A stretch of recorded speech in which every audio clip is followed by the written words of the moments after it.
Hello, everybody. It's Dr. Carolyn here, and today we're talking about why can't I gain control of and heal my food and body image issues? Believe it or not, that's a question I get on a regular basis, and I think it's an important question. Now, I've discussed in the most recent videos the importance of recognizing, how shame and guilt can affect your eating behaviors, and we know that shame and guilt can increase or exacerbate binge eating, compulsive overeating, food addiction, and emotional eating. So I want to just give you a summary of what I hope you've learned by listening to this self-compassion series. And there are a few things. First of all, I hope you've learned that you can't hate yourself then. So beating yourself up about behaviors that you've had in the past is only going to increase your desire to overeat or binge. Secondly, I want you to remember there's a difference between shame and guilt. Guilt is saying, I've done something bad, I didn't do something that I should have done, and I feel bad about it. Shame, however, is saying, I'm a bad person, I'm worthless. So there are some healthy forms of guilt that can be motivating and help you change your behaviors. And then there's unhealthy guilt where we set our expectations so high that they're unrealistic and we can never meet them. But shame is really not a healthy emotion, although it's very, very common. The third thing I hope you've learned is that being kind to yourself, especially if you're going through a rough period or something has happened that's kind of upset you, being kind to yourself is really important. And this is what's called self-compassion. And number 4, the most important person to have compassion for is who? It's you, right? You. 5, my favorite saying, the Buddhist, well, it's not my saying, it's the Buddhists who say, pain is part of the human condition. And what that means is that all of us have some pain, and none of us are perfect, but all of us deserve compassion and understanding. So you may be wondering, well, what does this have to do with me, and how's it going to help me heal? Well, Brene Brown says shame is far more likely to cause destructive behaviors than it is to cure them. And then Dr. Carolyn says, to heal food and body image issues, we have to recognize the role that shame and guilt play in binge eating, compulsive overeating, food addiction, and emotional eating. So I just wanted to briefly tell you about one of my patients whose name is Joni, and she struggles with binge eating.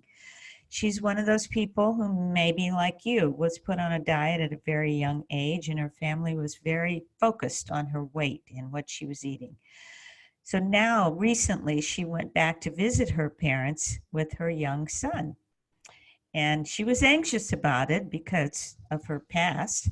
And sure enough, while she was there, her mother started making comments about her weight or making comments about what she was eating. And this led to, it triggered the shame that she had felt as a child, being bullied in school and then being bullied at home about her weight. All with good intentions, I'm sure the parents would say. However, it made her feel a lot of shame and guilt. So this shame got triggered, and that then led to binge eating at night in secret, which led to even more shame about her eating, and so on. On the way home, she even stopped at McDonald's and binged in the car. And then when her young son was cranky, she yelled at him. And that then increased her guilt and shame. And she had in her mind, well, now I'm a bad mother too. And she began to feel really hopeless and worthless about ever gaining control of her eating and no longer feeling so miserable in her own body. Does any of this sound familiar to you? Well, what steps can you take? If it does sound familiar, let me tell you 7 things you can do to help get out of the vicious cycle of having shame, then reacting to it by overeating or binging, then feeling more shame about your eating, and so on and so on. And that's the vicious cycle. So number 1, be aware of what shame feels like in your body, and also be aware of the things that trigger shame. Now, if Joni had thought about it, she would have reminded herself perhaps that going home is likely to trigger shame. And then she would have a decision to make. How can I protect myself? What kinds of supports can I, play up on if I do get triggered? But she didn't think about it. She was anxious, but she didn't connect those dots. So if you can be aware of what shame feels like, and then, have a friend that you can call if shame does come up. Number 2, name the shame. Don't say I was embarrassed. Don't say I was frustrated by what my mom did. Just say it triggered a lot of shame for me. Because when you can name it, it can give you some distance between you and the emotion.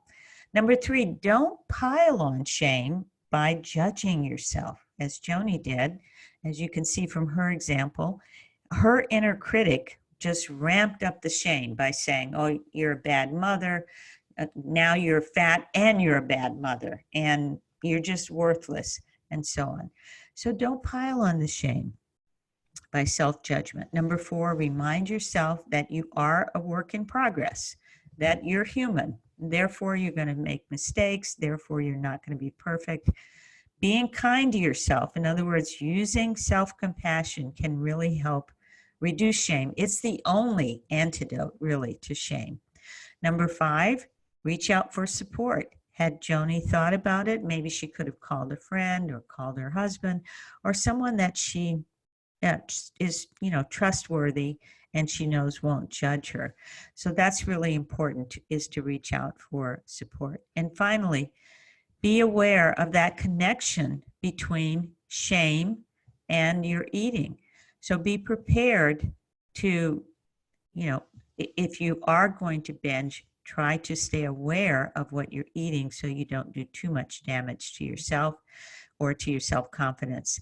And the last thing, number 7, is shame. Don't let shame define you. I'm telling you, shame is not who you are. It's an emotion that you feel. Don't let it define you. So if this all resonates with you and you're ready to do some real work in recovery, to really get rid of that body dissatisfaction, to make peace with food and your body, then join me on the webinar called How to Stop Feeling Crazy Around Food. And the link is in the notes below. Our next show is going to be on emotional eating. I want to remind you to subscribe to my channel. Please, please, please. And turn on your notification icon so you can get notified immediately to upload a new video. I look forward to talking with you next time. Thank you.